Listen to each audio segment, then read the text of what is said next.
Let's get you all the political reactions coming in on the Ram Mandir inauguration, starting off with Asaduddin Owaisi.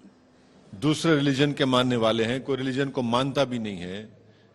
ये जो कुछ कर रहे हैं ना दिल्ली की मुख्यमंत्री और उनकी सरकार, ये कॉम्पिटिटिव हिंदुत्व कर रहे हैं और ये बता रहे हैं कि नरेंद्र मोदी आरएसएस में और इनमें कोई फर्क नहीं है, बिल्कुल कोई फर्क नहीं। मैं शुरू से कह रहा हूं ये कॉम्पिटिटिव हिंदुत्व हो रहा है। और क्यों हो रहा है?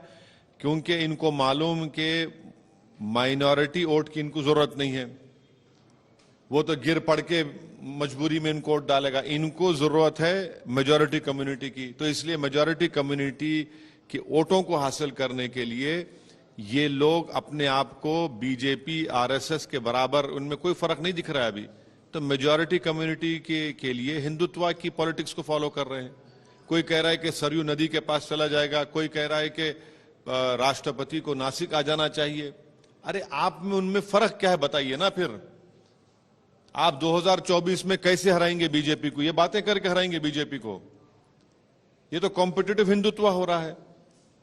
इसीलिए मैं कह रहा हूं कि देश के जो हमारे हिंदू भाई हैं, दलित भाई हैं, ओबीसी भाई हैं, जो सेक्युलर हैं बड़ी तादाद में, और मुसलमान, उनको ये सोचना पड़ेगा कि ये सब जो तमाशा आपके सामने हो रहा है, इससे किसको फायदा और किसको नुकसान हो रहा है, ये उनको सोचना चाहिए। सर, कई सारे ऐसे रेजिडेंशियल स्कूल्स है, गवर्नमेंट स्कूल्स है, जहां पर दूसरे मजहब के भी पाठ सिखाए जाते हैं, पढ़ाए जाते हैं सर, लेकिन इस पर्टिकुलर गवर्नमेंट के स्कूलों में पढ़ाया जाता है क्या? बताइए आप।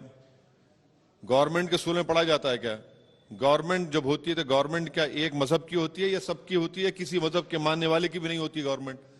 यही तो हमारा देश की खूबसूरती है। ये देश तमाम मजहब को सेलिब्रेट भी करता है और जो खुदा को नहीं मानता उसको भी सेलिब्रेट करता है। आप ये क्यों कर रहे हैं? क्योंकि आप ये दिखाना चाह रहे हैं कि हम हिंदुत्व के असल जानशीन हैं, हम हिंदुत्व पॉलिटिक्स को मानने वाले हैं, हम नरेंद्र मोदी से ज्यादा हिंदुत्व के पॉलिटिक्स को मानते हैं, हम हिंदू हृदय सम्राट बनना चाहते हैं। आप यही तो कर रहे हैं। इसीलिए मैं कह रहा हूं कि ये खास तौर से अल्पसंख्यक समाज को, अकलियतों को, और जो बड़ी तादाद में इस देश में सेकुलर जहन और फिक्र रखने वाले जो हमारे हिंदू, दलित, ओबीसी भाई हैं, उनको देखना चाहिए। अब इसका जिम्मेदार तो मेरे को तो नहीं बना सकते ना आप। सर, 22 तारीख को राम मंदिर का इनॉग्रेशन होने वाला है, लेकिन उससे पहले आपके कई सारे ऐसी तकरीरें हैं जहां पर आपने आप पर भड़काऊ भाषण देने की। भड़काऊ भाषण है उसमें? मैं अगर कह रहा हूं कि मस्जिदों पे जाके नमाज पढ़ो, क्या भड़काऊ भाषण है उसमें? अहमक लोग हैं वो लोग। संविधान में फ्रीडम ऑफ रिलीजन मेरा फंडामेंटल राइट है, और मस्जिदों को आबाद करना ये मुसलमानों का फरीजा है, किसी और का तो नहीं है ना। कुरान में अल्लाह फरमा रहा है कि जो अल्लाह पर ईमान रखते, अल्लाह से डरते, आखिरत पर ईमान रखते हो, जाओ और मस्जिद में नमाज पढ़ो। हम एक मस्जिद को खो चुके हैं, ये बात सच है ही नहीं है। अगर जीबी पंत उस वक्त उन मूर्तियों को निकाल देते तो क्या आज फैसला क्या आता? अगर 86 में बगैर मुस्लिम पक्ष को सुने आप शिलान्यास नहीं करवाते तो आज क्या फैसला आता? अगर 6 दिसंबर को आपने सुप्रीम कोर्ट को कहा था कि मस्जिद को हाथ नहीं लगाएंगे, डेमोलिश आपने कर दिया, तो क्या फैसला आता? अब ये दिल्ली की मस्जिद का मसला मैं उठाया, दूसरे मसाजिद के बारे में जो और दरगाह के बारे में मसले उठा रहे हैं वो मैं उठा रहा हूं। तो यकीनन मस्जिदों को आबाद करना हमारा फरीजा है और हम मस्जिदों को आबाद रखना चाहिए, ये हमारा दीनी फरीजा है। इसमें गलत बात क्या है? सर, शाही दरगाह पर जो सुप्रीम कोर्ट ने स्टे लगाया है सर, एडवोकेट कमीशन का जो सर्वे होने वाला था, शाही ईदगाह पर, दरगाह ने, शाही ईदगाह पर सुप्रीम कोर्ट ने जो आज का फैसला आया है वो सही फैसला है। मगर सवाल ये पैदा होता है कि आप लोग पूछते क्यों नहीं नरेंद्र मोदी उनकी सरकार से कि 1991 places of religious worship act जो है उसके ऊपर इस बीजेपी सरकार का क्या मौकफ है, और क्यों नहीं पार्लियामेंट की एक्ट को वो फॉलो कर रहे हैं, और क्यों कोर्ट्स में इस तरह के फैसले आ रहे हैं। आज सुप्रीम कोर्ट ने स्टे लगा दिया। भाई सरकार तो आपकी है ना, आप रूलिंग पार्टी है, आप सत्ता में है, आप। All right, so Owaisi lashing out at the Aam Aadmi Party, referring to them as chota recharge of the RSS. Let's play out for you a reaction from the Aam Aadmi Party now. जो कुछ दल हैं वो भी आप पर निशाना साध रहे हैं। ओवैसी ये कह रहे हैं कि जो शिक्षा और सेहत की बात करते थे वो अब संघ का एजेंडा चला रहे हैं। नहीं, मुझे लगता है कि यही गलतफहमी है। आप खुद जो है अगर किसी पार्टी को हिंदुओं की ठेकेदारी दे दोगे तो वो पार्टी ले लेगी, वो पार्टी तो लेना चाह ही रही है। ये बिल्कुल गलत है। मुझे लगता है कि इसको इस तरीके से नहीं देखना चाहिए।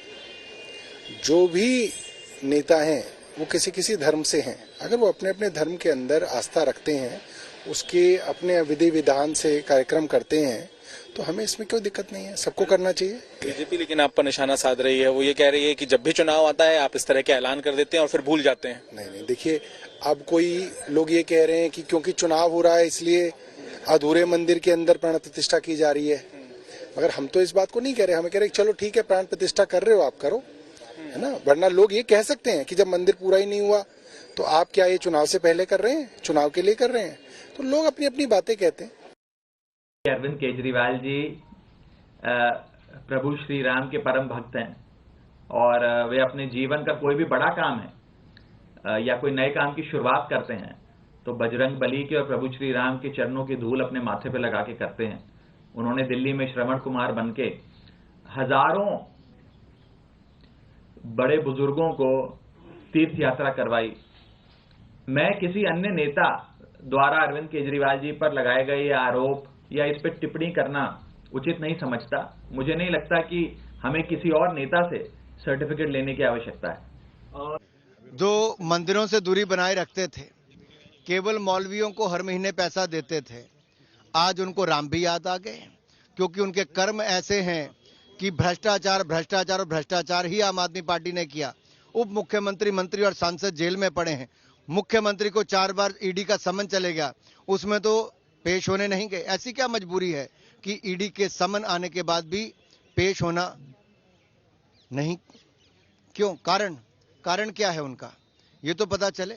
Honorable CM of Delhi, Kejriwal ji, from a public platform had said that he and his family members are deeply pained by the construction of the Ram temple in Ayodhya ji.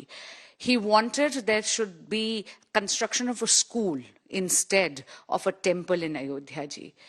Today, when you know that there is going to be a grand temple being constructed in Ayodhya ji, and on 22nd of January, there is going to be the Pran Pratishtha of Ram Lala, Aam Aadmi Party, that has a penchant for changing its colors like a chameleon, has decided that they are going to now take on the color of saffron. Political party का काम ये है कि वो देश की सेवा करे, देश के विकास के लिए काम करे, जो गरीब है उनकी गरीबी दूर करने का काम करे, बेरोजगारी दूर करने का काम करे, भ्रष्टाचार को कम करने का काम करे।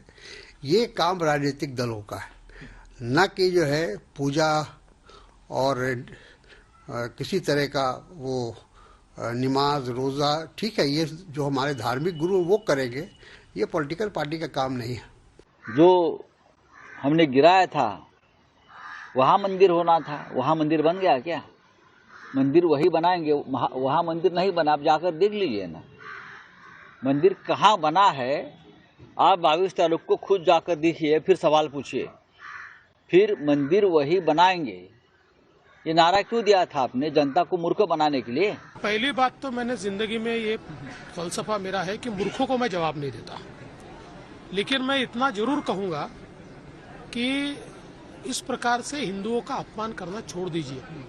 आपका राम जन्मभूमि के आंदोलन में कोई कंट्रीब्यूशन नहीं है, और अब इस प्रकार से बातें करके करोड़ों हिंदुओं की आस्था को ठेस पहुंचाने का काम ये जो उद्धव ठाकरे जी की सेना कर रही है, ये बहुत गलत है।